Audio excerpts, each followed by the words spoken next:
अब आपको हम ये समझाते हैं कि रशिया और यूक्रेन के बीच विवाद की 3 वजहें क्या हैं। अगर आप समझने की कोशिश करेंगे ना तो 3 वजह में पहली जो वजह आ जाती है वो है वर्चस्व की जंग, क्योंकि यूक्रेन को यह लगता है कि नाटो के साथ में शामिल हो जाया जाए, लेकिन वहीं रशिया को यह लगता है कि अगर रूस और अमेरिका के बीच वर्चस्व की जंग चल रही है और ऐसे में नाटो में शामिल हो जाता है यूक्रेन तो फिर उसकी हेकड़ी निकल जाएगी, ये लगता है रशिया को।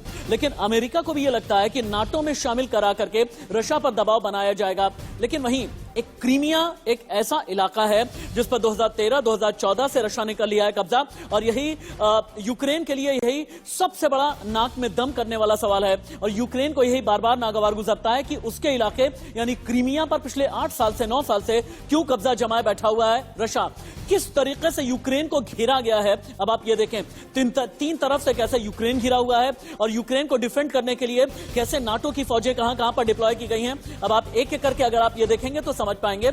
अगर मैं यहां से शुरुआत करता हूं, ये आपको रशिया यानी रूस नजर आ रहा है, ये रशिया की राजधानी मॉस्को है। फिर आप नीचे आ जाते हैं, जिस क्रीमिया की मैं बात कर रहा था जहां पर 2013-2014 से कब्जा जमाए बैठा है रूस, ये है क्रीमिया। और फिर इधर आप आ जाते हैं तो ये बेलारूस है। एक एक करके आप समझिए, ये यूक्रेन है, इसको 3 तरीके से रशिया ने घेरने की कोशिश की है।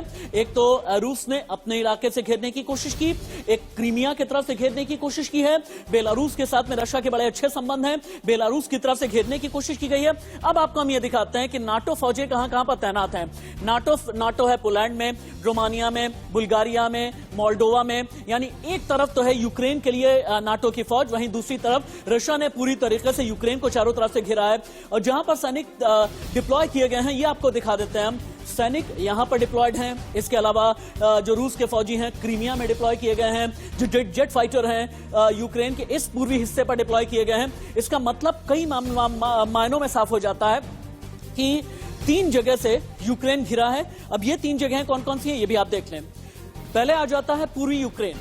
अब पूर्वी यूक्रेन में डोनेत्स्क, लुहंस्क में रशियन समर्थित अलगाववादी हैं, और इसी पूर्वी यूक्रेन में येलेनिया में रशिया सेना के मिलिट्री बेस खाली कराए गए हैं। हथियार मिलिट्री बेस से हटा करके यूक्रेन की सीमा पर तैनात कर दिए गए हैं। फिर बेलारूस है जिसके बारे में मैंने बताया था।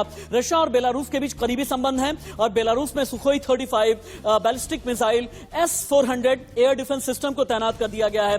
बेलारूस के जरिए यूक्रेन की राजधानी कीव पर नजर है कि बेलारूस से कीव पर कभी भी हमला कर देगा यूक्रेन। क्रीमिया जिसके बारे में मैंने बताया यूक्रेन का हिस्सा रहा, क्रीमिया 2014 से रूसी कब्जे में है। और वहीं क्रीमिया की राजधानी सिम्फरोपोल में रशियन मिलिट्री तैनात है। रशियन युद्धपोत क्रीमिया के बंदरगाह सेवास्तोपोल भी पहुंच गए हैं। इसका मतलब यह है कि कभी भी युद्ध हो सकता